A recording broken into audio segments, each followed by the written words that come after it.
រករួមសម្រុំចិត្តដើម្បីមុននឹងសិក្សា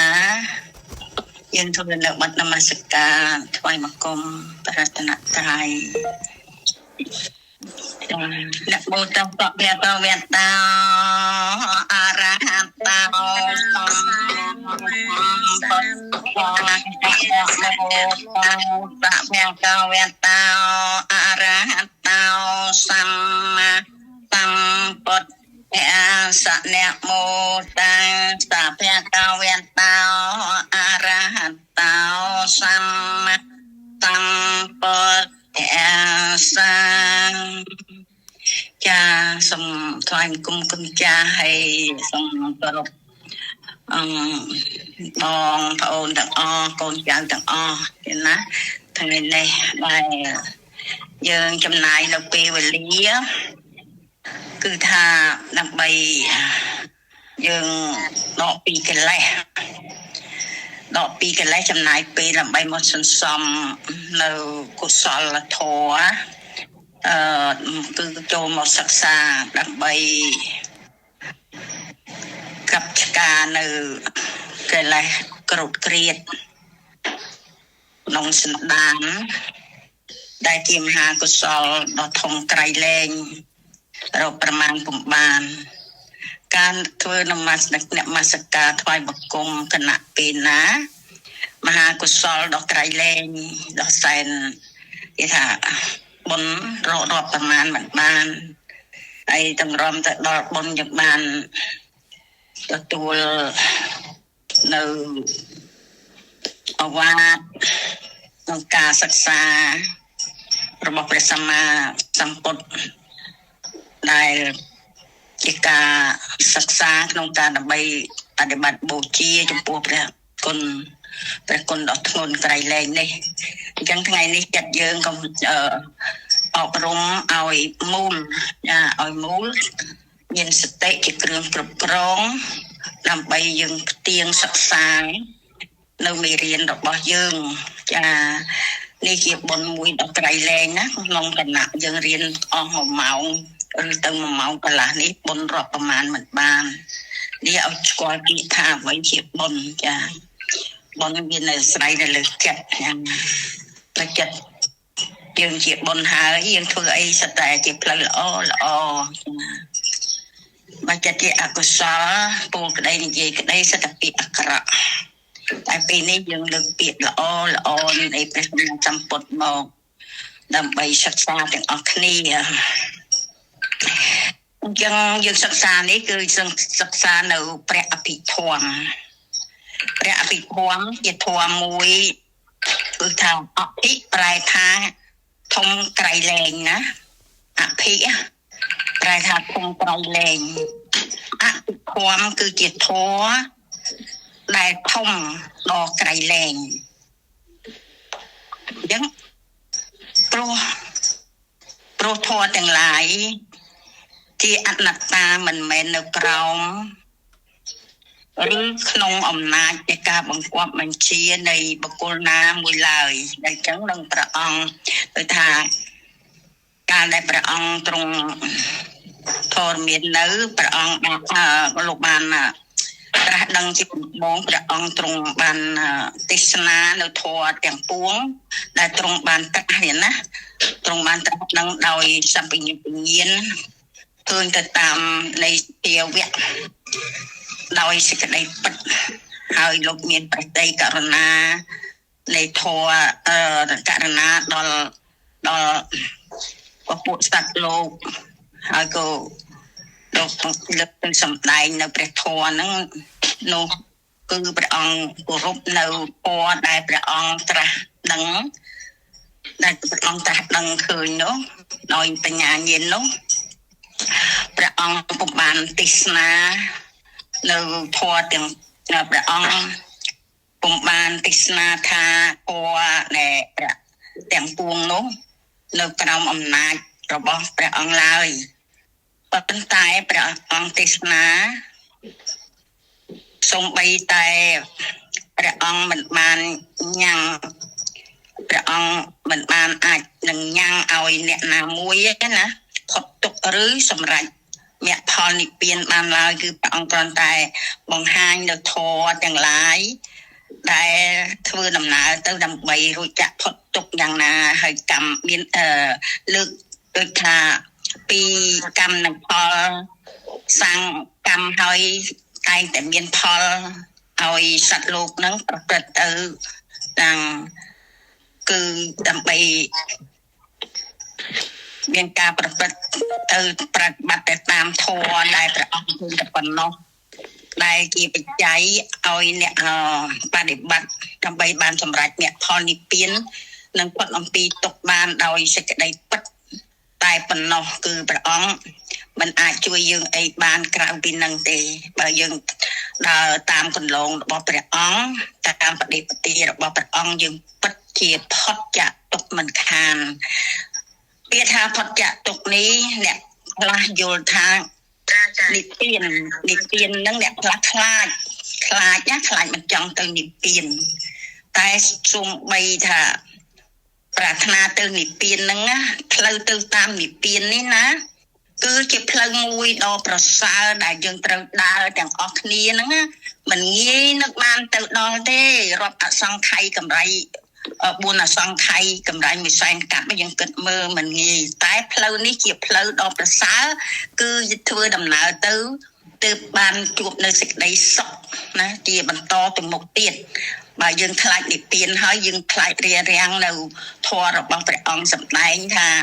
និព្វានសូន្យអីចឹងក៏មានអានឹងមិច្ឆាទិដ្ឋិមួយដែលកើតនៅក្នុងលោកភមូលចិត្តហ្នឹងគឺប្រព្រឹត្តទៅក្នុងអេកាមវត្តដាក់ពូពេញញាណញ៉ាមនៅក្នុងកិលេសហើយក៏កិច្ចវេះខ្លាចនិព្វានចាព្រោះអីព្រោះមិនបានយល់នៅធម៌ពិតថាសត្វណាតាំងកម្មណាត្រូវទទួលកម្មនោះដូច្នេះដោយច្រើនដែលអាចដូចថាយើងរៀនមកហើយរៀននៅក្នុងលោកភមូលចិត្តដែលជាឈ្មោះមួយលោកភៈដែលចងនៅជីវិតសត្វលោកនោះឲ្យជាប់នៅក្នុងវត្តដាក់នេះវិលកើតវិលស្លាប់មិនចេះចប់នោះឯងចាអញ្ចឹងថ្ងៃមុនយើងបានផលីអានដល់ចលឹកទីម៉ានកូនមកចង់ឲ្យកូនឯងថាអានបន្តមិនដែរចាថ្ងៃមុនឈប់ដឹកដល់ទីម៉ាននេះខ្ញុំទំព័រទី22និយាយដល់ឈានហើយហ្នឹងមកឈានហើយហ្នឹងអញ្ចឹងចាដូចយើងបន្តទៀតក៏បានដែរកូនឯងតពីហ្នឹងទៅឬមួយបន្តពីចិត្តតែម្ដងបន្តគិតថាយើងកុំអានទៅមកអីហីយើងជ្រុំlạiលោកភមូលចិត្តឲ្យស្គាល់ម្ដួងសិនទៅឲ្យតែមកតែកូនឯងសូត្រមើលអា32នេះឲ្យចប់សិនកូនចិត្តចែកអីហ្នឹងណាទំព័រ32ចាតែមើលទំព័រឥឡូវទាំងទំព័រ20អញ្ចឹងធ្វើតយើងត្រូវ22ត្រូវអានតសិនអញ្ចឹងអញ្ចឹងតទៅដល់ចិត្តហ្នឹងក៏បានដែរតសិនណាមើលសិនណាដើម្បីអីដើម្បីជាប្រយោជន៍យ៉ាងម៉េចប្រយោជន៍ឲ្យអ្នករៀនហ្នឹងដឹងខ្លះអញ្ចឹងទៅចោលជាការរំលឹកឲ្យសនុកម៉ាក់បញ្យលទៅគេបកមកមើលខាងហ្នឹងវិញអញ្ចឹងណាព្រោះម៉ាក់បញ្យលម៉ាក់អត់លើកមកទាំងអស់ទេទុកចាំមកបកបញ្យលបន្តិចមកវិញណាចាអញ្ចឹងខ្ញុំសូមអានពីទំព័រទី22ទៅលេខ8នៃលេខ8នៃរបស់នៃដោយឈានឈានមាន2យ៉ាងគឺអារម្មណោបនិឈាន1បានដល់សមាបត្តិ8និងលក្ខណោបនិឈាន1បានដល់វិបស្សនាមគ្គនិងផលដោយនៃអារម្មណោបនិឈានរូបាវចរចិត្ត15ដួងអរូបាវចរចិត្ត12ដួងរួមជា27ដួងហៅថាឈានចិត្តអកុសលចិត្ត12ដួងអហេតុកចិត្ត18ដួងកាមាវចរសោភនចិត្ត24ដួងនិងលោកុត្តរចិត្ត8ដួងរួមជា62ដួងហៅថាអឈានចិត្តក្នុងវិភាវិនីដីកាលោកពោលថាចិត្តប 89 ដួងជាចិត្តពិស្ដា121ដួងយ៉ាងណានោះគឺបឋមឈានសោតាបត្តមគ្គចិត្ត1ដួងទុតិយឈានសោតាបត្តមគ្គចិត្ត1ដួងតតិយឈានសោតាបត្តមគ្គចិត្ត1ដួងតតិយឈានសោតាបត្តមគ្គចិត្ត1ដួងចតុថឈានសោតាបត្តមគ្គចិត្ត1ដួងបញ្ចមឈានសោតាបត្តមគ្គចិត្ត1ដួង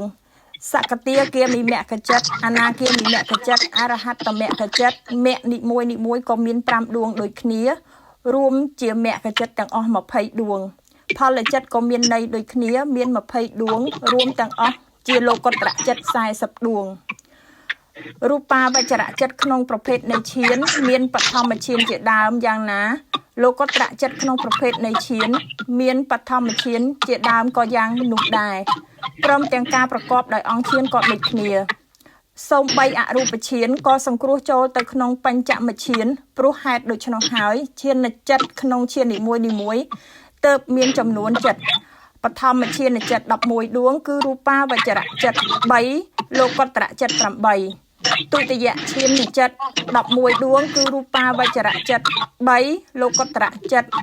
8តតិយឈានចិត្ត11ដួងគឺរូបាវចរចិត្ត3លោកុត្តរចិត្ត8ចតុថឈានចិត្ត11គឺរូបាវចរចិត្ត3លោកុត្តរចិត្ត8បញ្ចមឈានចិត្ត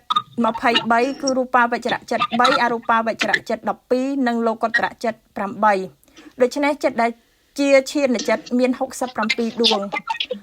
ដោយនៃចិត្តពិស្ដារូបាវចរចិត្ត15អរូបាវចរចិត្ត12លោកុត្តរចិត្ត40រួមទាំងអស់ជាចិត្ត67ដួងហៅថាឈានចិត្តអកុសលចិត្ត12អហេតុកចិត្ត18កាមាវចរសោបនៈចិត្ត24រួមជា54ចិត្តហៅថាអឈានចិត្តរួមទាំងអស់មាន121ដួងនៃ9នៃដោយលោកៈចិត្តបើគិតដោយប្រភេទនៃលោកៈមាន2គឺលោកយៈចិត្ត1និងលោកុត្តរចិត្ត1ចិត្តដែលមិនមានអារម្មណ៍ជាព្រះនិព្វានហៅថាលោកយៈចិត្តមាន81ដួងចិត្តដែលមានព្រះនិព្វានជាអារម្មណ៍ហៅថាលោកុត្តរចិត្តមាន8ឬ40ដួងរួមទាំងអស់មាន89ឬ121ដួងទី10គឺនៃដោយកិច្ចរបស់ចិត្តមាន14កិច្ចទី1គឺបដិសន្ធិកិច្ចមាន19ដួងទី2គឺភវង្គកិច្ចមាន19ដួងទី3គឺអវចនកិច្ចមាន2ដួងទី4គឺទេសនកិច្ចមាន2ដួងទី5គឺសវនកិច្ចមាន2ដួងទី6គឺខេយនកិច្ចមាន2ដួងទី7គឺសាយនកិច្ចមាន2ដួងទី8គឺភោសនកិច្ចមាន2ដួងទី9គឺសពដិឆនកិច្ចមាន2ដួងទី10គឺសន្តិរណកិច្ចមាន3ដួងទី11គឺវោធវនកិច្ចមាន1ដួងទី12គឺចវនកិច្ចមាន55ដួងទី13គឺតតិលំបនកិច្ចមាន11ដួងទី14គឺចតកិច្ចមាន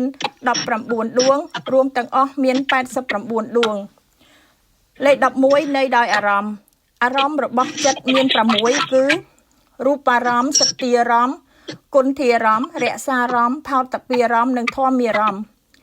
រូបារម្មណ៍ដឹងដោយចិត្ត2ដួងសត្យារម្មណ៍ដឹងដោយចិត្ត2ដួងគុណធារម្មណ៍ដឹងដោយចិត្ត2ដួងរក្សារម្មណ៍ដឹងដោយចិត្ត2ដួងផោតពារម្មណ៍ដឹងដោយចិត្ត2ដួងអារម្មណ៍ទាំង5ខាងលើនេះដឹងដោយចិត្ត3ដួងអារម្មណ៍ទាំង6ដឹងដោយចិត្ត41ដួងធម្មារម្មណ៍ដឹងដោយចិត្ត35ដួងឬ67ដួងរួមទាំងអស់មានចិត្ត89ដួងឬ121ដួងទី12នៃដោយទ្វារបស់ចិត្តមាន6គឺចក្ខុទ្វាសោតទ្វាឃិនទ្វាជីវហាទ្វាកាយទ្វាមโนទ្វាចិត្ត2ដួងអាស្រ័យកើតតាមទ្វាចិត្ត2ដួងអាស្រ័យកើតតាមតែចក្ខុទ្វាចិត្ត2ដួងអាស្រ័យកើតតាមតែសោតទ្វាចិត្ត2ដួងអាស្រ័យកើតតាមតែឃិនទ្វាចិត្ត2ដួងអាស្រ័យកើតតាមតែជីវហាទ្វាចិត្ត2ដួងអាស្រ័យកើតតាមតែកាយទ្វាចិត្ត26ឬ58ដួងអាស្រ័យកើតតាមតែមโนទ្វា ចិត្ត3ដួងអាស្រ័យកើតតាមតែបញ្ចទ្វាចិត្ត41ដួងអាស្រ័យកើតតាមតែទ្វាទាំង6ចិត្ត10ដួងអាស្រ័យកើតតាមទ្វាទាំង6ខ្លះមិនអាស្រ័យខ្លះចិត្ត9ដួងមិនអាស្រ័យទ្វាទាំង6រួមទាំងអស់មាន89ឬ121ដួងលេខ13នៃដោយវត្ថុទីអាស្រ័យកើតរបស់ចិត្តមាន6គឺចក្ខុវត្ថុ1សោតវត្ថុ1ឃានវត្ថុ1ជីវហាវត្ថុ1កាយវត្ថុ1និងហត្ថយវត្ថុ1ចក្ខុវត្ថុជាទីអាស្រ័យកើតនៃចិត្ត2ដួងសោតវត្ថុជាទីអាស្រ័យកើតនៃចិត្ត2ដួងឃានវត្ថុជាទីអាស្រ័យកើតនៃចិត្ត2ដួងជីវហាវត្ថុជាទីអាស្រ័យកើតនៃចិត្ត2ដួងកាយវត្ថុជាទីអាស្រ័យកើតនៃចិត្ត2ដួងហត្ថយវត្ថុជាទីអាស្រ័យកើតនៃចិត្ត75ដួងចិត្តមិនអាស្រ័យវត្ថុសោះមាន4ដួងរួមទាំងអស់មាន89ឬ121ដួងលេខ14គឺដោយវិញ្ញាណធាតុ7វិញ្ញាណធាតុ7គឺចក្ខុវិញ្ញាណធាតុ1សោតវិញ្ញាណធាតុ1ឃានវិញ្ញាណធាតុ1ជីវហាវិញ្ញាណធាតុ1កាយវិញ្ញាណធាតុ1មโนធាតុ1និងមโนវិញ្ញាណធាតុ1ចក្ខុវិញ្ញាណធាតុបានដល់ចិត្ត2ដួងសោតវិញ្ញាណធាតុបានដល់ចិត្ត2ដួងឃានវិញ្ញាណធាតុបានដល់ចិត្ត2ដួងជីវហាវិញ្ញាណធាតុបានដល់ចិត្ត2ដួងកាយវិញ្ញាណធាតុបានដល់ចិត្ត2ដួងមโนធាតុបានដល់ចិត្ត3ដួង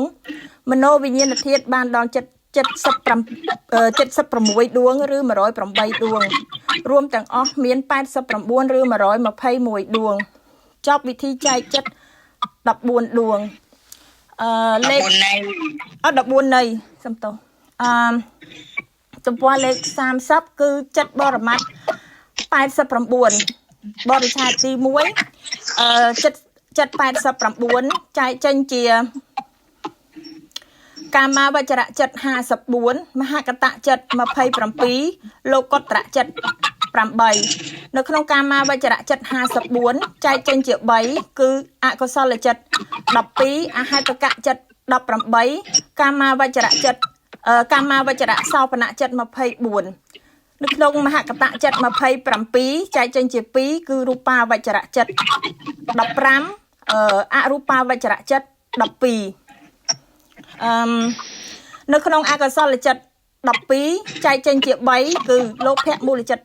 8ទោសមូលចិត្ត2មោហៈមូលចិត្ត2នៅក្នុងអហេតុកៈចិត្ត18ចែកចេញជា3គឺអកុសលវិបាកចិត្ត7អហេតុកៈកុសលវិបាក8អហេតុកៈកិរិយាចិត្ត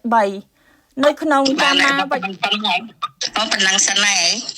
ប៉ុណ្ណឹងសិនណាពួកយើងត្រូវបញ្យល់ក្នុងហ្នឹងណាកូនណាចាអូខេនឹងប៉ុណ្ណឹងសិនណាដល់ទីម៉ានបាញ់ទីនៅក្នុងទំព័រ30ហ្នឹងទំព័រ30ហ៎ទំព័រ30ចាំពួកអីយើងចាប់ផ្ដើមបញ្យល់គាត់ខ្លះនៅក្នុងពួកយើងទៅរៀនបានដល់អសោបនៅក្នុងសណោមអសោបនៈចិត្តទេណាហ្នឹងហើយអញ្ចឹងការដែលបានសូត្រមករួចរាប់នេះក៏ដើម្បីជាស្មារតីសម្រាប់អ្នករៀនក្នុងការបានរៀនហើយនឹងអាចបើកមើលណាបើកមើលឆ្ងល់នៅក្នុងហ្នឹងព្រោះមានចិត្តហ្នឹងវាមានកិច្ចការរបស់ចិត្តហ្នឹងវាច្រើនច្រើនណាវាមិនតិចតួចអីចឹងបានថាសភាវៈរបស់ចិត្តហ្នឹងវាមានកិច្ចរបស់វាហ្នឹងច្រើនមាន14កិច្ចនៅក្នុងហ្នឹងក៏ប៉ុន្តែមានន័យនោះវាច្រើនន័យអញ្ចឹងណាអញ្ចឹងបានថាយើងសិក្សានឹងចូលទៀងស្ដាប់ចាប់ពីអកុសលចិត្តហ្នឹងទៅវារៀងពិបាកបន្តិចពិបាកថាពិបាកខ្លាំងថាបានដែរប៉ុន្តែរួចពីអកុសលចិត្តហ្នឹងទៅយើងនឹងអាចធូរដល់ការយល់ពីនៅក្នុងអកុសលចិត្តមានការចែកដោយវេទនាចែកដោយសង្ខារនិងចែកដោយប្រភេទតាមប្រភេទអីចឹងហើយគឺថា សម្បយុទ្ធបប្រយុទ្ធអីហ្នឹងហើយដល់ទៅពេលរៀនទៅមុខទៀតនៅក្នុងមហាកសលហ្នឹងយើងវាស្រួលដល់ស្រួលណាអញ្ចឹងរៀនយកចាប់អាហ្នឹងទៅយើងយើងវាធូរបន្តិចហើយអញ្ចឹងវាเป็นនៅគឺពិបាកអាត្រង់អត់ទាន់យល់នៅក្នុងលោកភៈមូលចិត្ត8ដួងហ្នឹងវាពិបាកបន្តិចក្នុងការយល់អញ្ចឹងមានសំណួរអីទេយើងដែលបានរៀនមកពីថ្ងៃមុនមានបងប្អូនណាមានសំណួរអីដែរមានឯកូនចៅទាំងអស់មានសំណួរអីមានអត់មានសំណួរអត់បើអត់ទៅតាមអត់យើងរៀនចាប់ដើមនេះទៅទៀតបញ្យល់តទៀតចឹងបើអត់ទេមានរឿងសំណួរខ្លះហ្នឹងហើយសំណួរដែលយើងបានរៀនពីថ្ងៃមុនហ្នឹងនៅក្នុងថ្ងៃមុនយើងរៀនពីក្នុងចិត្តអីឆ្លើយមើលមានអ្នកណាឆ្លើយទេចិត្តអីចិត្តប្រភេទអីប្រភេទចិត្តអីថ្ងៃមុនប្រភេទកាមាវចរៈចិត្តប្រភេទកាមាវចរៈចិត្តកាមាវចរៈចិត្តហ្នឹងយើងដឹងថាមានប្រមាណជាតិថ្ងៃមុនជ្រុំមកដែរបន្តិចសិនណាច្បិចមានប្រមាណជាតិថ្ងៃមុនកាមាវចរៈចិត្តមាន4ជាតិអីមែន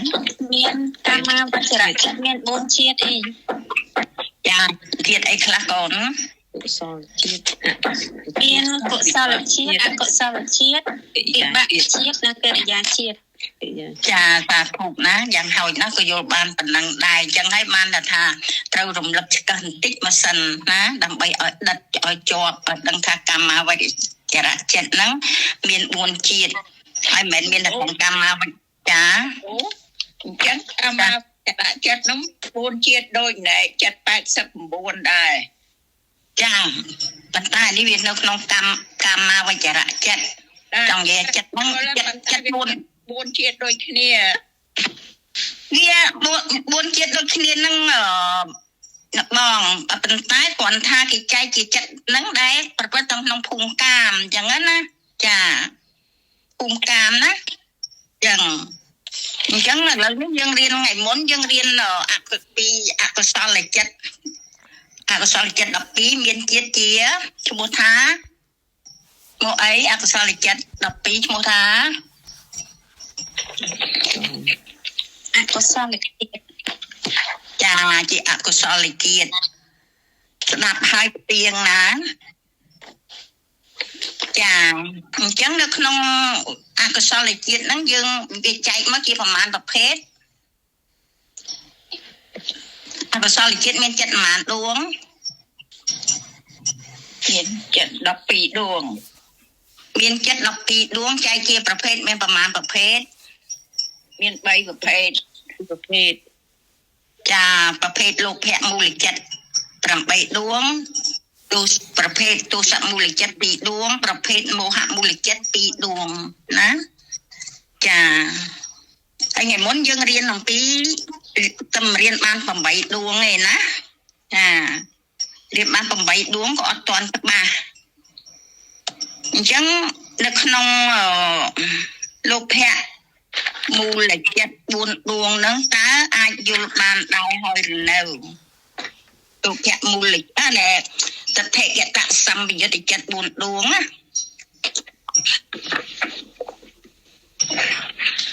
មានយល់ខ្លះនៅយល់ខ្លះទេយល់តថេប៉ុន្តែចេះពយល់ខ្មែរប៉ុន្តែអត់ដឹងថាយកចូលក្នុងន័យមួយណាក្នុងឧបេក្ខាក្នុងសោមនស្សសកតាំង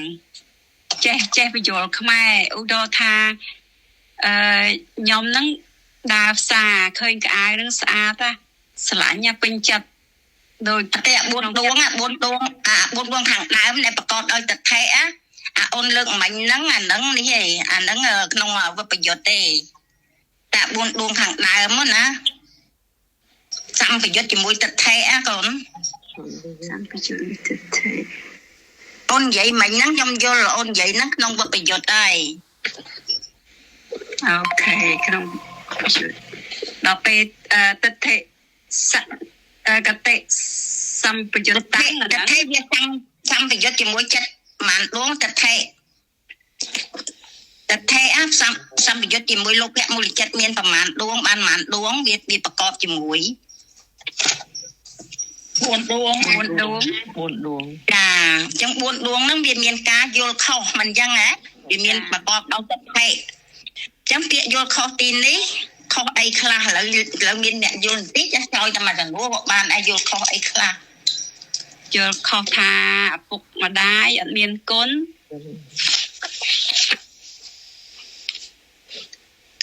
មួយក៏យល់ខុសថាយើងធ្វើបន់តែអត់បានបន់អញ្ចឹងចា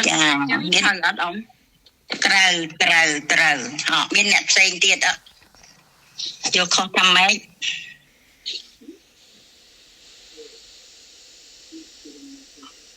យល់ខុសថាស្លាប់ទៅមិនកើតទៀតយល់ចឹងត្រូវទេត្រូវហើយយល់មិនទៀត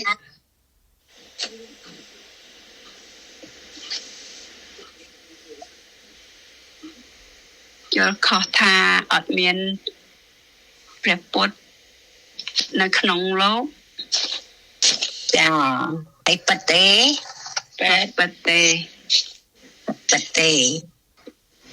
យល់មិនទៀតយល់ខុសថាមនុស្សយើងស្លាប់ទៅទៀងតែកើតជាមនុស្សវិញអីចាតែប៉ទេអត់ប៉ទេអីចាសាធុណាចុះបើចិត្ត4ដួងហ្នឹងនេះវាប្រព្រឹត្តទៅក្នុងការដែលមិនជឿបុណ្យបាបហើយក៏មិនជឿថាមិនជឿថាអីមិនជឿដូចជាថាអត់គេឧទាហរណ៍ថ្មីតែនិយាយមិញថាស្លាប់ទៅជាមនុស្សអាការចាក់ពីមនុស្សទៅកើតវិញជាមនុស្សជាដើម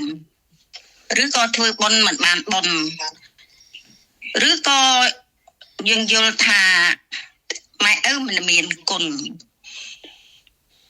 ធ្វើបុណ្យមិនបានបុណ្យម៉ែឪមិនមានគុណធ្វើបាបមិនមានបាបដូច្នេះចិត្ត4ដួងហ្នឹងវាប្រព្រឹត្តទៅដោយបដាច់ប្រព្រឹត្តទៅដោយទៅប្រព្រឹត្តទៅមានអីបានបុណ្យឬបានទោសបាទយល់ខុសបានការយល់ខុសគឺជាទោសហើយជាទុច្ចរិតកាលណាយល់ដូច្នេះហើយអាចប្រព្រឹត្តក្នុងអំពើទុច្ចរិតបានគ្រប់យ៉ាងមែនទេចាតែយល់អញ្ចឹងហើយលែងនេះហើយមនុស្សយើងយល់អញ្ចឹងហើយតែមួយថ្ងៃទៅហើយណាមានបាច់ធ្វើបុណ្យធ្វើអីណាគោរពប្រពុតអីប្រពុតមិនដឹងមានប្រពុតអត់ប្រពុតផងអត់បដិសេធអត់ច្បាស់លាស់ផងហើយអាហ្នឹងចូលវិជ័យកឆាហ្នឹងប៉ុន្តែនេះយើងយល់ថាចង់និយាយថាធ្វើទុច្ចរិតហើយគិតខុសទៅគោរពនៅសាសនាដទៃហើយសាសនាដទៃយើងដឹងហើយសម្រាប់សត្វទៅបានអីបានបុណ្យក៏មានមិនអញ្ចឹងអីអញ្ចឹងចិត្ត4ដួងនេះវាជាអំពើទុច្ចរិតហើយវាជាកម្មដ៏ធ្ងន់អាចប្រព្រឹត្តទៅរហូតដល់អីដល់បដិសន្ធិភពថ្មីហ្នឹងវាទៅជាក្នុងអបាយភូមិ4ណាហ្នឹងអា4ដួងហ្នឹងណាបើគ្រប់កម្មបត្តិដូចធ្ងន់ណាក៏ប៉ុន្តែឥឡូវយើងមករៀននៅវិបយុទ្ធបានន័យថាជាចិត្តដែលមិនប្រព្រឹត្តទៅក្នុងទិដ្ឋិមិនកើតរួមជាមួយមែនណាវាអត់មានទិដ្ឋិកើតក្នុងហ្នឹងទេនេះគ្រាន់តែជានៃប្រៀបធៀបជីវិតយើងប្រចាំថ្ងៃហើយជីវិតយើងប្រចាំថ្ងៃហ្នឹងមិនមែនមានតែអីតែ4ដួងហ្នឹងឯណាមានទាំង8ដួងហ្នឹងឯងទាំងអស់គ្នាហេតុអ្វីទីឧទាហរណ៍វិបយុទ្ធទិដ្ឋិហ្នឹងវាអត់មានកើតទេពេលហ្នឹង nha ở bên cá đấy bởi vì dột buồn uống nắng á có phần tải buồn uống nắng hai chỉ hết này mua tha chỉ hết bên lục hết việc ca chỉ mỗi lục hẹ chặt mình chăng ná chẳng ca cầm ra lục hẹ nè cả lục hẹ nó tu bay tên nó ở vô toàn vô khâu hay mình nè bên tai ca sầm sầm rồi bao chặt lục hẹ nè ca sầm sầm chặt rồi bao lục hẹ nó vì ai nhìn nhàm đâu vật thụ ná viên mầm non vật thụ nâng đó là sai lục hẹ chất nâng bật bật du tứ ai nâng chối tới kia ca vô khâu mà nhé vì chuột chầm pẽ nó chuột chầm pẽ nặng nâng chất nâng men nhìn nhàm men nhanh men vẫn được hốt nó đôi gì ấy nó không chỉ nói pre cô trực cả để là ngay nè bị khiết cố nè nàng nè bị khiết cô nó anh nhiên nham là kêu nhanh là kêu ấy là hô tận đó an đạt cố dạ là an đạt cố dạ chẳng nói việc chất nắng vì ở mặt cọp tập bóng vì ở này vì thấy đôi xa chất nè buồn uống nè chỉ vật bị dốt năng biết cô tôi sầm lập cô tôi sầm lập ấy là sang nhiên là đi nhiên á cái hàng nhiên nhám chuột chẳng pẽ nằng khăn nằng rua nằngเลยค่ะบางสันจีเราเกี่ยเกรดได้เกรดไอ้นั่นก็หลายต้นหลายสนุกสรุปสรู้แล้วกี่ห้างทาจวบจุ่มแปะจัดบนวงนั่งสนับแบบมันไอ้ยินยามโดยเกี่ยหกงันหกไอ้ยินยามโดยเกี่ยโคจักกะนั่งตื้อก็là hô nóประพฤติnữ ấyประพฤติtừปานาติบาตประพฤติปานาติบาตจัดนักเรียนต้องมาทะเลโมไอ้โมแต่เทกตาสังประโยชน์ในวันเนี่ยแต่เทกตาสังประโยชน์นี่มันได้ท่าก็เขาให้โยนเขาฮะโดนนายโดยลูกที่บุญทางจงนี้นะบุญจงนั้นchỉให้แต่นวมเอามิ้นกาเกิดเขาโดยไอ้โดยกาจวบจำเปะโดยยืนจวบจำเปะนั่นแหละบ่นามวยหรือจวบจำเปะđâu vật thổ ấy xem hiền phơ cho cái bẹ du hiền phơ cái gì cầm bay chạy cầm buôn nó đòi bự tôi chả đặt đây nam mùi chẳng á chắc man đây tha dương nó hoảng ngày chỉ bắt chặt lột này nắng á buôn đuông nó bị giật nắng á vì ai đang loan ơi từ miền miền cha tập thể bànรับให้กัดนะเลยยืงรอยไงยืงบรรใต้ขวัญทาจัดนี้ชั่วโมงวิโลแพะหาวิตัวอกุศลจังเดียประเดิดขนมการมาทันแตะชั่วโมงทาโลแพะจ้าหรือตัณหาการนายืงดังนั้นชีวิตยังหัวไงอย่างเงี้ยมียึงดังคลวนยึงมีในอดร้อนแต่ทาจัดđại banออกรมหอยตื้อมีกระสอบหน้าตีนกระสอบหน้าเซลมาออกรมจัดตื้อก็เวียมีcái haiทาการยินยามนั้นเวียมีการพิจารณานะดังคลุนแต่อาตมาอันจวบจำเปะอ่อยนะอาตมาอันตรึเลี้ยบันทอยยังนึกนงกรรมวจระจัดนั้นเลี้ยดอยเนี่ยนะเลี้ยดอยจัดนะเลี้ยดอยมหากุศลนะเลี้ยดอยมหากุศลจังมหากุศลเคียตัวไอ้เคียตัวเลี้ยนื้อใบนักกัดใบประหารนื้อลูกแพะมูลจัดได้เคียจำนองลูกแพะบุญดวงนั้นนะจ้าบะเมียนมาห้าก็ซอคละบานสมาเตียนคละบานโยทัวคละบานสนับทัวคละเนี่ยบุญดวงได้ยินยามคลังนงจัดนั่งอ่ะยังอายปะทอยบานนะยังอายปะทอยบานเพราะยังสกว่าหมกเวียได้ซายังบานเรียนนั่งเปรียบไปโดยเชียเจ้านั่งไง ដែលចោលវានៅក្នុងផ្ទះយើងដែលយើងបាននេះអញ្ចឹងណាចោលចូលផ្ទះយើងបើយើងបានរៀនហើយយើងបានស្គាល់មុខវាហើយអញ្ចឹងពេលវាកើតឡើង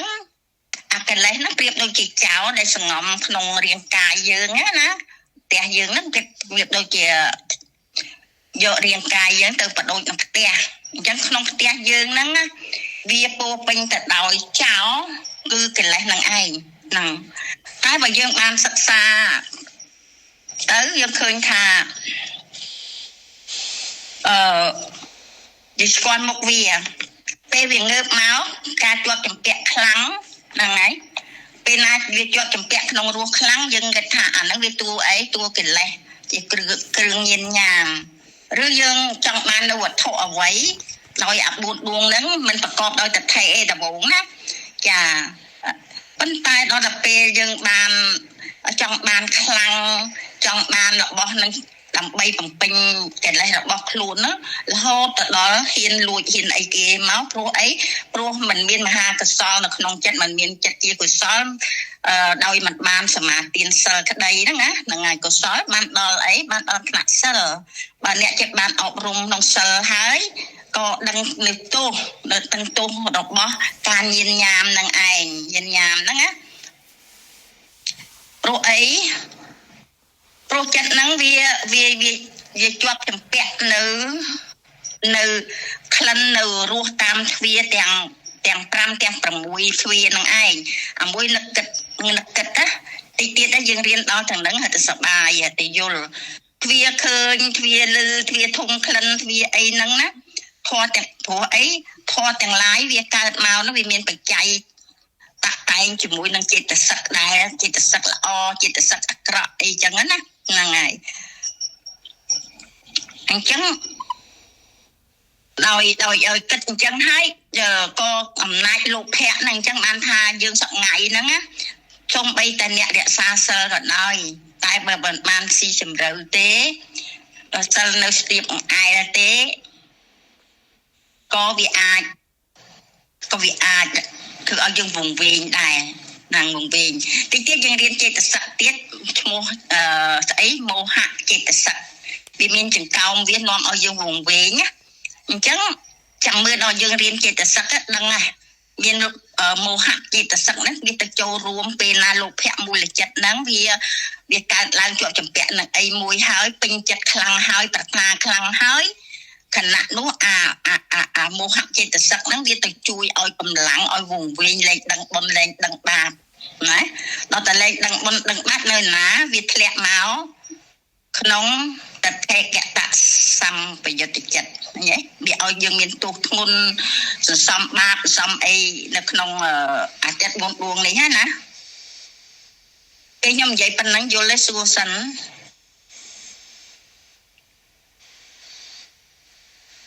យល់ខ្លះអមតាអញ្ចឹងមានស្អីមានតែសតិ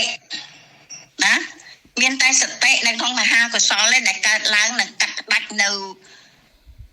អីនៅវត្តមានរបស់លោភៈនិងទោសៈវាសតិហើយសតិសួរកើតនៅណាសតិវាកើតនៅក្នុងមហាកុសលដែលយកអត់បានរៀនទេណាក៏ប៉ុន្តែខ្ញុំគ្រាន់តែបញ្យល់ថាមានតែសតិទេដែលមានអំណាចណាគឺនៅមហាកុសលចិត្តហើយជួនកាលយើងមានការដូចថាគិតណាដោយមោហៈឲ្យមោហៈគិតទេជាតែគិតឃើញចេះគិតឃើញចុះអញ្ចឹងនៅក្នុងមានតែសតិមួយទេសតិហ្នឹងជាមេនៃសោបនៈចិត្តវានៅក្នុងសោបនៈចិត្តណាចាតួបើកាលណាសតិកើតហើយនឹងតួសតិហ្នឹងវារលឹកដឹងឃើញនៅឃើញនៅតួឃើញនៅលោភៈទោសៈហ្នឹងហើយវាមានអត្តពលណាវាមានអត្តពលដើម្បីអីដើម្បីជំរះនៅលោភៈនឹងបានបើអត់សតិនៅក្នុងសោបនៈចិត្តហ្នឹងទេมันអាចជំរះនៅអីនៅអកុសលធម៌នឹងបានទេតែសតិហ្នឹងវាកើតឡើងហើយហ្នឹងណា បើមានសតិនៅក្នុងមហាកុសលហើយវាមានអីវាមានសិទ្ធិអំណាចណាវាមានសិទ្ធិអំណាចក្នុងការកាត់ផ្ដាច់នៅអកុសលធម៌មានលោភៈដែលយើងរាល់ថ្ងៃយើងពុំមកឆ្លុកវិញគ្រប់គ្នានឹងឯងមិនថាអ្នកបរិញ្ញាហ្នឹងទេចាមិនថាអ្នកបរិញ្ញាហ្នឹងទេណាមានតែសតិទេដែលមានអត្តពលឲ្យដឹងខ្លះបានដឹងខ្លះណាអត្តពលដឹងខ្លះអញ្ចឹងជាសតិគឺជាតួចិត្តសឹកដែលកើតរួមនៅក្នុងមហាកុសលចិត្តណាឲ្យបើថាសតិហ្នឹងវាកើតឡើងហើយវាមានហិរិអតបៈហ្នឹងកើតមកជាមួយជាចង្កោមរបស់គាត់ដែរពិតជាកើតជាមួយគ្នាដោយមានចេតសិកជាចង្កោមតិចទៀតទៅយើងរៀនចេតសិកទៅយើងរត់ទៅសុបាយចិត្តទៀតណាតែមានសតិគិតថាអហិរិអតបៈចេះខ្មាស់បាបតក់ឆ្លុតនឹងអំពើបាបគឺមហាកុសលនឹងឯងវាកម្ចាត់នៅលោភៈទោសៈដែលអកុសលទាំងអស់នោះគឺកម្ចាត់ដោយសតិណាចឹងបានព្រះអង្គលោកឲ្យយើងរំលឹកដឹងជារឿយរហូតឲ្យសតិយើងនឹងកើតឡើងក្នុងការអប់រំចិត្តណាអញ្ចឹងនៅក្នុងយើងត្រូវយល់ថាលោភៈមូលចិត្ត8ដួងនេះយើងបានឃើញហើយយើងបានបញ្យល់មកច្រើនហើយអញ្ចឹងខ្ញុំក៏សូមឲ្យជួយឆ្លើយថានៅក្នុងអកុសលចិត្តជាឈ្មោះលោភៈមូលចិត្ត4ដួងហ្នឹងវាខុសគ្នាដោយអីខ្លះវាផ្សេងពីគ្នាណាវាផ្សេងគ្នាដោយអីឬក៏និយាយតា4ដួងហ្នឹងក៏បានដែរអា4ដួងខាងដើមក៏បានអា4ដួងខាងចុងក៏បានវាផ្សេងគ្នាដោយអីមានអ្នកយល់ខ្លះនេះខ្ញុំដូចបានបញ្យល់ច្រើនដងហ្នឹងអាផ្សេងគ្នាហ្នឹងផ្សេងគ្នាមានប្រមាណប្រភេទផ្សេងគ្នាមាន3ប្រភេទចាំមិនពេញគ្នាដោយអីផ្សេងគ្នាដោយសម្ពយុទ្ធនិងសង្ខារិកៈនៅផ្សេងគ្នានៅតែផ្សេងគ្នាដោយសម្ពយុទ្ធនិងសង្ខារិកៈមិនឲ្យអត់ត្រូវនិយាយដល់ទៀតនៅក្នុងលោភៈមូលចិត្តយើងនិយាយពី4ដួងខាងមុខហ៎4ដួងហ្នឹងហ៎4ដួងខាងលើក៏បានដែរឥឡូវ4ដួងខាងមុខក៏វាផ្សេងគ្នាដោយអីបើ8ដួងវាផ្សេងគ្នាដោយបើ8ដួងផ្សេងគ្នាដោយតថេណា4ដួងមានតថេ4ដួងមិនមានតថេណាផ្សេងគ្នាអា8ដួងហ្នឹងណាតែយើងសួរ4ដួងក្នុង4ដួងមួយហ្នឹងវាផ្សេងគ្នាដោយអីមានអីអាមិញសម្បយុទ្ធនិងវបយុទ្ធអា8ហ្នឹងចែកចេញជា2ផ្សេងគ្នាដោយ4ដួងជាអីសម្បយុទ្ធដល់4ដួងនេះវាជាវបយុទ្ធឥឡូវយើងមើលវិញវាផ្សេងគ្នាដោយអីទៀតអា8ដួងនោះផ្សេងគ្នាដោយអីទៀតបើនិយាយ8ដួងដោយផ្សេងគ្នាដោយអសង្ខារនិងសសង្ខារចាអាហ្នឹងផ្សេងមួយទៀតញ៉េផ្សេងគ្នាដោយសំពនួសហើយនឹងឧបេក្ខាចាសាធុយល់ហើយណាកញ្ញាយល់បន្តិចហើយផ្សេងគ្នាដោយវេទនាណាសោមនស្សជាសោមនស្សវេទនាឧបេក្ខាជាឧបេក្ខាវេទនាណាយល់ហើយណាយល់បន្តិចហើយណាផ្សេងគ្នាដោយ1ដោយតថេ2ផ្សេងគ្នាដោយសង្ខារ3ផ្សេងគ្នាដោយវេទនាហើយ4នេះមិនហើយឯនៅសម្បយុទ្ធវបយុទ្ធមិញហ្នឹងហើយណាចឹងយើងដឹងហើយយើងដឹងថាវាមានសភាពផ្សេងគ្នា8ដួងហ្នឹងយល់ខ្លះនៅមានចង់សួរពីអីក្នុងហ្នឹងមានចង់សួរពីអីទេ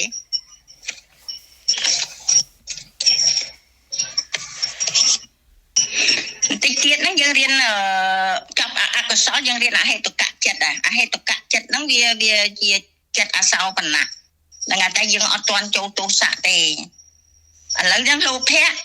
យើងកំពុងរៀនដឹងថាវាផ្សេងគ្នាវាមួយវាអត្តបាអេណាឥឡូវខ្ញុំសួរវិញអសង្ខារិកចិត្តនៅក្នុងលោភៈមូលចិត្ត8ដួងហ្នឹងមានប្រមាណអសង្ខារិកចិត្តនៅហើយមាន4ចាអសង្ខាររាប់មើលដួងណាខ្លះចានៅក្នុងដួងសមណោះទី1ទី2ដួងទី1ចឹងដែរស្រួលចារាប់ចឹងនៅដួងទីប្រមាណអសង្ខារិកចិត្តទី1ទី1ទីនៅក្នុងដួងទី5ទី6នៅក្នុងដួងទី5នៅក្នុងដួងទី7សាធុឃើញទេខ្ញុំសរសើរបងរៀនអត់យល់មែនពីមុនមកប៉ុន្តែយ៉ាងហោចណាស់ក៏បងបានរាប់បានខ្លះដែរឃើញទេតែក៏ដោយសារសតិមនុស្សចាស់ណាអាយុ80ហើយខំរៀនណាក្មេងៗណាមើលណាគាត់តស៊ូណារាប់ឆ្នាំ80អូនហ្នឹងហើយតែ84ហើយឃើញទេ84មិនទាន់ថាឈប់រៀនទេខ្ញុំនៅសរសើរអញ្ចឹងចាតស៊ូចាអញ្ចឹងសោមនស្សសវេទនាប្រកបនៅក្នុងលោភៈមូលចិត្តបានប្រមាណដួងក្នុងដួងទីប្រមាណខ្លះថាម៉េចអ្នកគ្រូមិញសោមនស្សសវេទនាប្រកបនៅក្នុងលោភៈមូលចិត្តហ្នឹងណា4ដួង8ដួងហ្នឹងនៅក្នុងដួងណាខ្លះបើអ្នកថ្មីឆ្លើយអ្នកថ្មីហ្នឹងបងមិនបាត់តន់ឆ្លើយទេអ្នករៀនក្រោយបងចាហ្នឹង4ដល់មនោសវេទនាប្រកបដោយលេខ1ដល់លេខ4លេខ1ដល់ដួងទី4ណាដួងទី1ដល់ដួងទី4ណាចាដល់មនោដល់អូបេខាមាន4ដួងដែរនៅលេខរៀងទី5ដល់8អញ្ចឹងត្រួតមួយទៀតនៅក្នុងលោភៈមូលចិត្ត8ដួងហ្នឹងមានជាសង្ខារិកចិត្តមានប្រមាណដួងទីប្រមាណខ្លះនៅក្នុងលោភៈមូលចិត្ត8ដួងមានសង្ខារិកៈ4ដួងមានដួងទី4ទី6ហើយនិងទី8ហើយដោយម្ដេចបានជាឈ្មោះថាសង្ខារិកៈចិត្តនឹងសង្ខារិកៈមានអ្នកដឹកនាំសង្ខារិកៈនេះថាមានអ្នកដឹកនាំសង្ខាមកពីណែឧទាហរណ៍ថាយើងទៅបុណ្យយើងទៅសិលមិនបាច់មានអ្នកណាប្របួលទេយើងទៅខ្លួនឯងហ្មងមានអត់ទេពេលយើងរៀនក្នុងអកុសលតាមមិនមែនមហាកុសលណា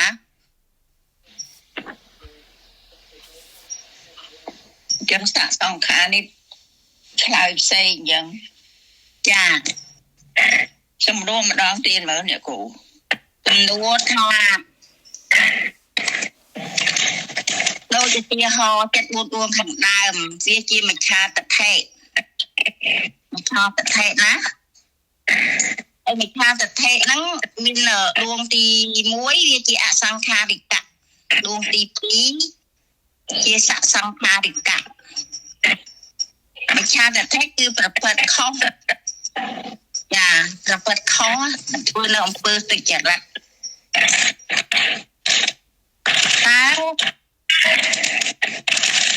គឺអសង្ខារិកៈចិត្តនិងសង្ខារិកៈចិត្តហ្នឹងផ្សេងគ្នាដោយម្ដេចផ្សេងគ្នាដោយអសង្ខារិកៈចិត្តហ្នឹងមិនមានការដឹកនាំហើយសង្ខារិកៈចិត្តហ្នឹងមានការដឹកនាំចាសូមកំប្លែងចា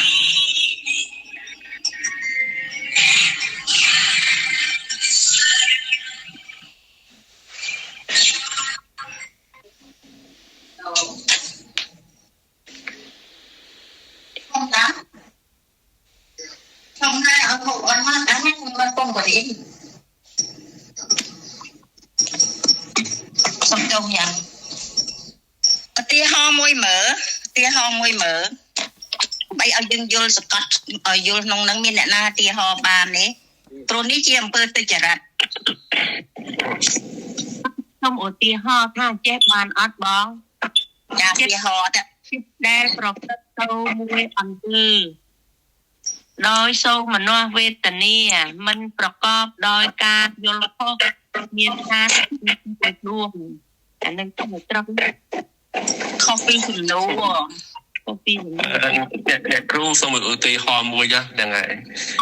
នៅក្នុងនេះគឺហ្នឹងហើយសង្ខារកៈអសង្ខារកៈនៅក្នុងអក្សរលមូលមួយតាមអំពើក្រក់គឺទៅនឹងការក្រក់ឧទាហរណ៍ថាយើងនឹងធ្វើនៅអំពើអាក្រក់ឯណានេះមួយហ្នឹងហើយដូចជាកេងប្របាញ់ក្តីហ្នឹងហើយលួចជេរក្តីសម្រាប់ចិត្តក្តីដោយសារអសង្ខារកៈមានថាធ្វើដោយខ្លួនឯងប្រយោគក្នុងទីនេះបាទសង្ខារកៈគឺថាអត់មានអ្នកណាដឹកនាំទេអត់មានអ្នកគេបបួលទេអត់ធ្វើដោយខ្លួនឯងទេសង្ខារកៈហ្នឹងណាគឺបើមិនមានគេដឹកនាំគេបបួលទេបាទអត់ធ្វើកើតទេអញ្ចឹងសង្ខារកៈហ្នឹងមានន័យថាបាទធ្វើទង្វើនឹងអាចធ្វើបានដោយសារមានអតីតដឹកនាំបបួលបានធ្វើទៅកើតហ្នឹងហៅថាសង្ខារកៈដោយអ្នកដឹកនាំបាទអសង្ខារកៈមានថាมันមានអតីតដឹកនាំគឺធ្វើដោយខ្លួនឯងបាទអំពើទាំងអស់ហ្នឹងណាបាទត្រូវប៉ុន្តែនិយាយមិញលោកច្រឡំសង្ខារនេះពាក្យថាអំពើទុច្ចរិតក្តីបរិបត្តិខុសក្តីទាញឧទាហរណ៍ថាដូចជាឥឡូវយើងមិននិយាយអំពីទុច្ចរិតទេនិយាយអំពើការបដិបត្តិម្ដងអញ្ចឹងការបដិបត្តិហ្នឹងវាមានការបដិបត្តិខុសការបដិបត្តិខុសទាញឧទាហរណ៍យើងកំពុងតែចិត្តយើងកំពុងដូចជាកាន់សាសនាមួយផ្សេងអញ្ចឹងណាសាសនាពុទ្ធយើងអញ្ចឹងណាតែក៏មានគេអ្នកដឹកនាំมันមានអាណាដឹកនាំទេដំបូងណាចង់និយាយអាពាក្យថាអសង្ខារអត់មានអាណាដឹកនាំទេហើយក៏មិនដឹងយ៉ាងម៉េចទេក៏ដូចថាឮគេនិយាយអីណានេះទៅគាត់ទៅរៀងដូចជាមើលតំណងដោយផ្លែកខ្លួនឯងអីថាដូចជាឥឡូវយើងគិតថាពួកស្អីគេចែកណយនោះពួកអីយេស៊ូហ្នឹងហើយយើងកាន់សាសនាទេពុទ្ធសាសនាប៉ុន្តែដល់ពេលឃើញគេចែកណយដល់ខ្លួនដោយមានលៀបសក្ការៈអីផ្សេងទៅចិត្តហ្នឹងវាជាប់ជាពាក់ទៅលើរបស់របរឧបត្ថម្ភហ្នឹងទៅក៏ឆ្វេងយល់ទៅកាន់សាសនាគេភ្លាមហើយអាហ្នឹងជាអសង្ខារកចិត្តណាមួយទៀតមានគេបបួលអីចឹងទៅអសង្ខារកចិត្តគេបបួលថាទៅកាន់សាសនានេះវិញទៅអាល្អជាងប្រព្រឹត្តឬក៏ប្រព្រឹត្តនៅកាយវត្តដូចជាពួកអាចារ្យអីចឹងក៏នឹកឃើញថាទៅកាន់សាសនានោះវិញធ្វើអញ្ចេះវិញទៅសម្រាប់គុណធម៌នេះគឺឈ្មោះថាតថេដែលជាសង្ខារិកចិត្តគិតដោយគេដឹកនាំណាយល់ហើយណាហើយមួយទៀតទៅដោយសោមនស្សទៅដោយសោមនស្សឲ្យមានគេដឹកនាំដល់មកអាខាងក្រោមទៅដោយចុពេខាឧបេខាចិត្តដោយគិតថាទៅគេទៅអញ្ចឹងណាមិនសោមនស្សទេចិត្តណាចិត្តអត់សោមនស្សហើយតែទៅដល់យល់ខាងហ្នឹងឯងហើយខាងហ្នឹងក៏ខ្ញុំសូមបញ្ជាក់ថ្ងៃមុនយើងបានបញ្យល់ដើម្បីឲ្យងាយណាងាយស្ដាប់ថាដូចជាលួចគេបានឆក់គេបានសម្រាប់ហើយក៏មកជាត្រេកអរដំបងដល់យូរទៅក៏ទៅជាទម្លាប់ទៅជាឧបេខាចិត្តប៉ុន្តែបើនិយាយឲ្យចំអានឹងនៅក្នុងអារម្មណ៍មួយទៀតគេចែកអំពីអារម្មណ៍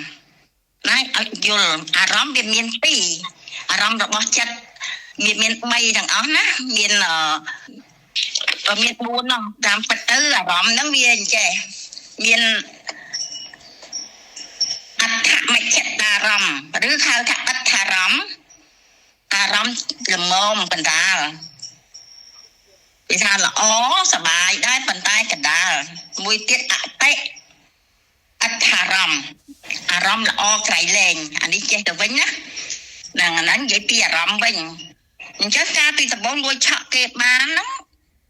វាមានអារម្មណ៍សោមនស្សគឺសบายរីករាយឈ្មោះថាអតិអដ្ឋារម្មណ៍អាហ្នឹងអារម្មណ៍របស់ចិត្តណាពួកយើងញែកអាចិត្តហ្នឹងហើយនឹងអារម្មណ៍ហ្នឹងឲ្យច្បាស់ចិត្តហ្នឹងវាមានអារម្មណ៍ហ្នឹងសบายរីករាយទៅហៅថាអតិអដ្ឋារម្មណ៍ដល់តែអាក្រោមនេះតែជាឧបេក្ខានោះមិនមែនហៅថាឧបេក្ខាអារម្មណ៍ឧបេក្ខាទេណាចិត្តតែឧបេក្ខានេះគឺឧបេក្ខាពីដួងខាងក្រោមហ្នឹងគឺថាប្រែជាអារម្មណ៍វិញអារម្មណ៍ជាកណ្ដាលអារម្មណ៍ជាកណ្ដាលគឺអីគឺអដ្ឋារម្មណ៍ឬអច្ឆតតារម្មណ៍បានន័យថាអារម្មណ៍ដំបូងខ្លាំងមានកម្រិតខ្លាំងសบายខ្លាំងអញ្ចឹងណាដល់តែយូរទៅវាឡើងសบายខ្លាំងអញ្ចឹងអារម្មណ៍ហ្នឹងវាសោមនស្សហ្នឹងមានពីរហ្នឹងតិចថ្ងៃក្រោយសប្តាហ៍ក្រោយយើងរៀនហ្នឹងប្រហែលជាលើកពីអារម្មណ៍យកមកឲ្យយល់ដើម្បីឲ្យដឹងថាតើអារម្មណ៍ហ្នឹងវាបានប្រមាណប្រភេទអញ្ចឹងណាចាអារម្មណ៍មានអារម្មណ៍ធម្មតាសบายធម្មតារីករាយធម្មតានិងរីករាយខ្លាំងអញ្ចឹងអាសោមនស្សខាងលើហ្នឹងរីករាយខ្លាំងដំបូងហ្នឹងដល់តែក្នុងចិត្តនេះដែលជាអបេខាហ្នឹងថ្ងៃមុនខ្ញុំបញ្យល់ថាតែយូរទៅជាអបេខាតែត្រង់ហ្នឹងចំណុចទាំងហ្នឹងដាក់ឲ្យគាត់ឲ្យស្ដាប់យល់សិនទេប៉ុន្តែតាមពិតជាចិត្តទេចិត្តហ្នឹងវាជាអបេខាគឺជាអបេខាវេទនាទេមិនមែនអារម្មណ៍ទេណាស្ដាប់ឲ្យបានណាអាចំណែកសោមនស្សហ្នឹងជាសោមនស្សវេទនាបានថារីករាយខ្លាំងដល់អាក្រោមហ្នឹងវាជាអបេខាវារីករាយជាកណ្ដាលហ្នឹងអារម្មណ៍របស់ចិត្តព្រោះចិត្តជាអ្នក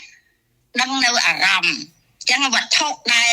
លបានមកហ្នឹងវាជាអារម្មណ៍របស់ចិត្តតោះស្ដាប់ទាំងហ្នឹងពិបាកយល់ដែរបន្តិចណាហ្នឹងហើយតែគាត់ស្ដាប់លឺសិនណាពោបកដំបូងហ្នឹងបកដើម្បីអីដើម្បីឲ្យយល់សិនឲ្យដឹកសិនតែបើនិយាយពីអារម្មណ៍របស់ចិត្តបុគ្គលដែរប្រាថ្នានៅរបស់ណាដូចជាលួចប្លន់ឆក់ធ្វើកិច្ចការសម្រេចហើយក៏មានអារម្មណ៍ហ្នឹងវាអារម្មណ៍របស់ចិត្តហ្នឹងគឺថាសบายរីករាយប្រែថាអតិអដ្ឋារម្មណ៍ដល់មកអបេខានេះឈ្មោះថាអដ្ឋារម្មណ៍ឬមជ្ឈតារម្មណ៍បានន័យថាជាអារម្មណ៍មកធ្លាក់មកកណ្ដាលចឹងអានេះគាត់បញ្យល់ឲ្យយល់បន្តិចសិនគាត់ស្ដាប់សិនណាហ្នឹងហើយអញ្ចឹងនៅក្នុងមានពីណាចង់ឆ្ងល់អីសួរទៀតមកយល់អស់នៅអា8ដួងហ្នឹងយល់នៅបើមិនទាន់យល់បញ្យល់ខ្លះទៀតព្រោះអីចិត្ត4ដួងនេះណាអា4ដួងវប្រយុទ្ធហ្នឹងវាមានប្រចាំថ្ងៃរបស់យើងមែនទេអត់យើងគិតខ្លួនយើងមកក្នុងខ្លួនយើងហ្នឹងអញ្ចឹងមែនអត់ឆ្លើយមើលអា4ដួងហ្នឹងមានក្នុងចិត្តយើងរាល់ថ្ងៃមែនអត់មានអ៊ំពិតជាមានគ្រប់រាងកាយរូបរាងកាយទាំងអស់គ្នាចាហើយប៉ុន្តែលោកបញ្យល់ដើម្បីឲ្យយើងយល់ថាអាហ្នឹងវាអាចអីវាអាចជាប់ចម្ពាក់រហូតទៅដល់អាចកើតជាទុច្ចរិតកម្មបាននៅដោយទិដ្ឋិក្នុងការយល់ខុសនេះវាញៀនញ៉ាំដោយសារចិត្ត4ដួងហ្នឹងណាក៏មិនថាអាហ្នឹងស្រាលប្រមាណនេះអាហ្នឹងការសំយូរទៅណាវាអាចទោះបីអ្នកនឹងមានសិលក្តីអីក្តីក៏ដោយតែសិលមិនបរិបូរណ៍ហ្នឹងទៅអាសំតិចណាអាចិត្ត4ដួងមិនមែនថាមិនមានកម្លាំងទេណាមានកម្លាំងណា អញ្ចឹងបានមានថាមានតែសតិទេមានតែសិលសមាធិបញ្ញានឹងទេដែលអាចមកកាត់ឆ្ការនៅចិត្តអស់នឹងរហូតដល់ព្រះសម្មាសម្ពុទ្ធនៅព្រះអរហន្តឯនោះបានលះអស់ចិត្ត4ដួងហ្នឹងណាតែអា4ដួងខាងដើមនេះលះដោយមគ្គចិត្តដំបងគឺសោតាបត្តមៈណាសោតាបត្តមៈកើតឡើងផ្ដាច់បានអា4ដួងហ្នឹងដាច់បានខឹងតែម្ដងហើយនៅវិជ័យកិច្ឆាសម្បយុទ្ធចិត្តមួយណា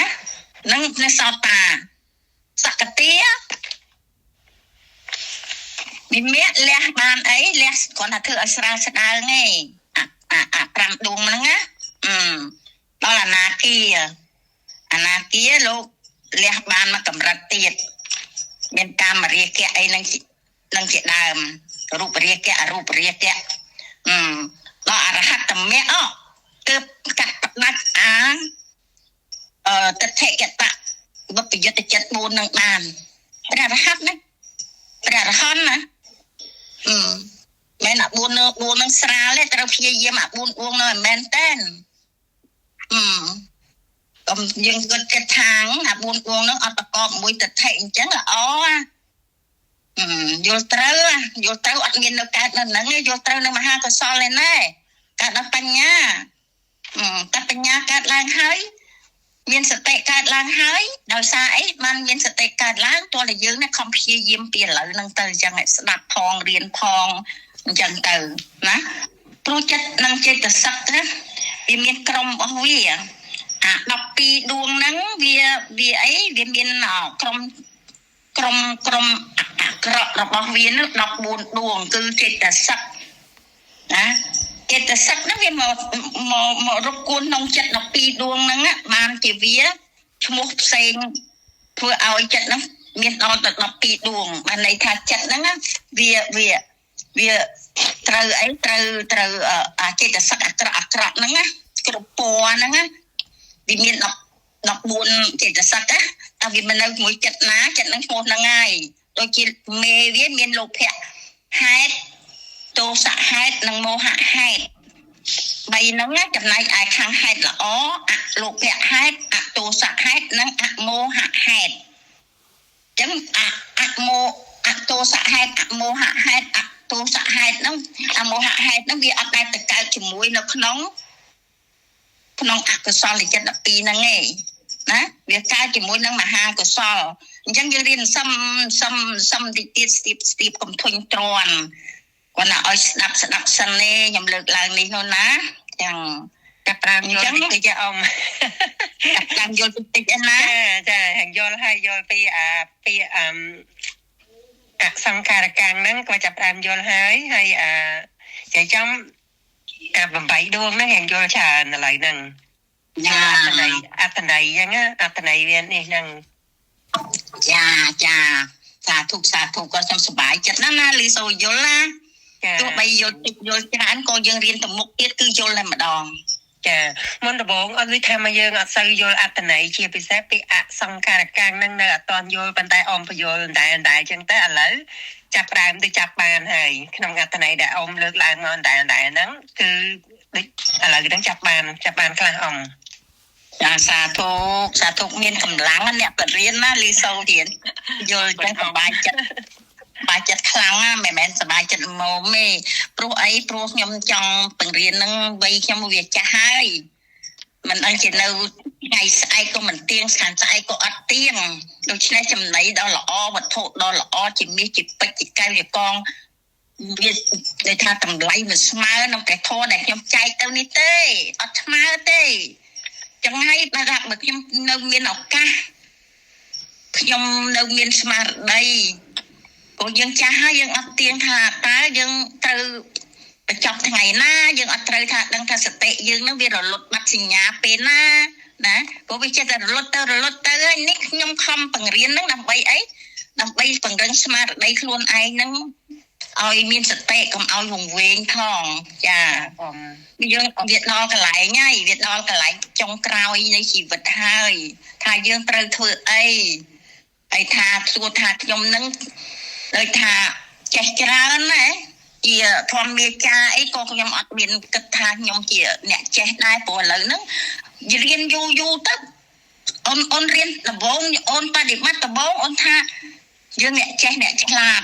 ដូចទីតែខ្ញុំអត់ទាន់ចូលរៀនអភិធម្មអញ្ចឹងនឹកឃើញខ្លួនឯងអស្ចារ្យខ្លួនឯងនឹងបានរៀនបេដកខ្លួនឯងនឹងបានមើលកាពីផ្សេងអូសប្បាយចិត្តទៅអីទៅទីស្វែងយល់អីណាហ្នឹងជុកអារម្មណ៍នៅហ្នឹងទៅហើយដល់ពេលបានមករៀននេះដោយសារគុណអំណាចបាសិកាលឹមស្រួយគាត់ជាបងប្អូនខ្ញុំដែរគាត់ព្រាបបួលហើយម្ដងផងពីរដងផងថានេះសោស្អែងឆ្លាតចឹងទៅអើតមើលបន្តិចទៅដល់ខ្ញុំទៅមើលខ្ញុំដកចិត្តពីនោះមករៀនមកបានដឹងខ្លួនឯងល្ងងហ្មងល្ងងហើយក៏ជ្រះថ្លាកើតបៃតេទៅរៀនប្រហែលឆ្នាំហើយមកគេមកវល់មកចូលហើយដល់ពេលយើងមានបនិស័យស្រាប់ផងណាចាបនិស័យស្រាប់ផងចូលទៅអូនណាយថាបានប្រហែលខ្ញុំរកលោកនិយាយខែមបរៀនខ្ញុំថា3ថ្ងៃ4ម៉ោងអញ្ចឹងបើសរុបឲ្យគាត់បរៀនខ្ញុំទៀតគាត់ថាគាត់ឈប់បរៀនណាព្រោះគាត់មិនមែនគ្រូខ្ញុំទេនេះខ្ញុំនិយាយពេញពាក្យសច្ចៈព្រោះគាត់ដាក់គាត់សួរមកយល់សួរទៅនេះយល់សួរទៅនោះយល់គាត់ថាឈប់បរៀនខ្ញុំទៅប៉ុន្តែខ្ញុំនៅតែនឹកគុណគាត់ទៅរហូតទល់សប្តាហ៍ហ្នឹងគាត់អត់ទាន់នេះឲ្យគាត់នៅរស់ឡើយទេគាត់តែចាស់ហើយគាត់បងខ្ញុំច្រើនហើយជិត10ឆ្នាំเนาะគាត់លើជ្រះដែរហើយតែគាត់នៅតែប្រឹងបរៀនទៀតណាឥឡូវហ្នឹងណាចាបរៀនគាត់សម្រានលើក្រែគាត់នៅបរៀនគេទៀតនេះជាគុណបំណាច់ដែលខ្ញុំមិនភ្លេចមិនបានក្នុងចិត្តអញ្ចឹងបានថាឲ្យអូនទាំងអស់គ្នាកូនចៅនឹងតស៊ូថាខ្ញុំនិយាយនឹងពិតឯអត់ចា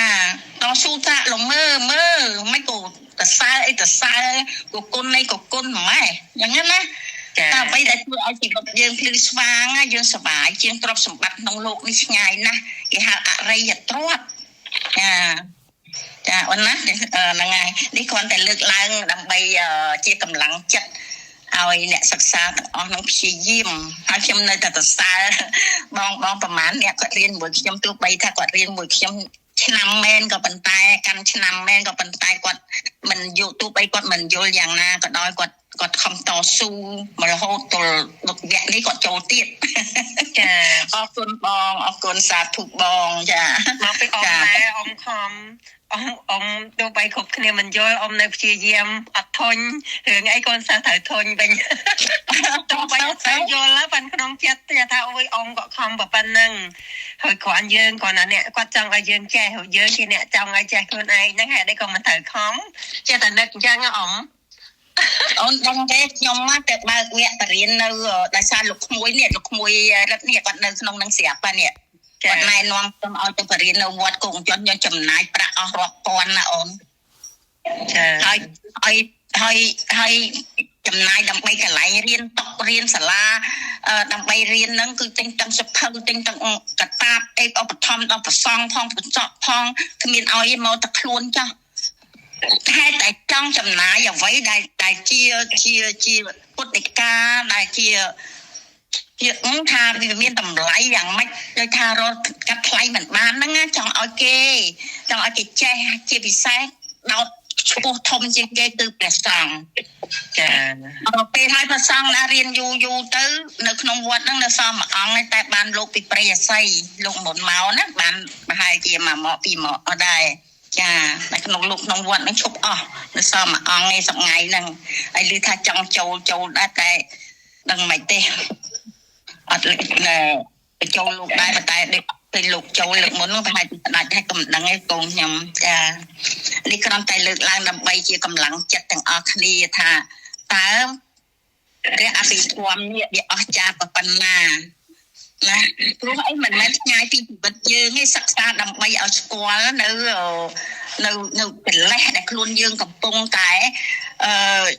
វាកំពុងតែភ្លើតភ្លើនរាល់ថ្ងៃហ្នឹងណាភ្លេចខ្លួនតែម្ដងបើយើងអត់បានរៀនទេហ្នឹងណានឹកដូចថាយើងអត់គិតថាអ្វីជាទោសអត់នឹងអស់ហេប៉ុន្តែឮគេនិយាយក្រៅយ៉ាងណាប៉ុន្តែដល់យើងមករៀនទៅវាល្អិតហើយសង្ឃុំទៀតអ្វីកើតឡើងមុខយើងច្បាស់មុខចោលទាំងអស់គ្មានសល់ទេអាណាងើបមកពេលណាគណៈណា ដឹងមុខវាទាំងអស់ហើយបើយើងដឹងហើយយើងមានគេហៅឆន្ទៈយើងមានឆន្ទៈហ្នឹងហើយឲ្យយើងមានស្មារតីនៅក្នុងការព្យាយាមលះវាជាបដាដើម្បីឲ្យកិលេសនោះវាស្រាលក្តៅទៅយើងនឹងបដិសន្ធិនៅក្នុងភពថ្មីបានថាវាក្តីស្តុកវាមានទីពឹងណាអូនណាចាឥឡូវយើងសួរខ្ញុំតួមួយម៉ាត់ទៅសួរថាទ្រព្យសម្បត្តិហើយនឹងទ្រព្យសម្បត្តិក្នុងលោកនេះហើយនឹងសុខភាពមួយណាប្រសើរជាងសុខភាពអស្ចារ្យជាងគឺសុខភាពមែនទេចានេះបានត្រឹមត្រូវនោះមិនមែនថាបើយើងអត់យល់ពីធម៌យល់ពីសុខភាពប្រសើរជាងទេណាយើងវង្វេងនៅក្នុងនឹងឯងវង្វេងចុះបើយើងចង់បានសុខភាពនេះតើយើងត្រូវធ្វើម៉េចដើម្បីសុខភាពនេះយើងត្រូវរក្សាផលយើងត្រូវយើងត្រូវព្យាយាមបបវានៅអកុសលធម៌ទាំងឡាយមានបានណាដែលបាត់បៀតបៀនជីវិតសត្វអីជាដើមហ្នឹងទើបយើងបរិបូរទៅដល់សុខភាពមានអាយុវែងនិងរក្សាសិលនឹងឯងព្រោះកម្មទាំងឡាយវាញ៉ាំថលនឹងឲ្យកើតជាដាច់ខាតតែយើងរៀនទៅច្បាស់ហ្មងចាបើច្បាស់អញ្ចឹងហើយយើងនឹងអាចអី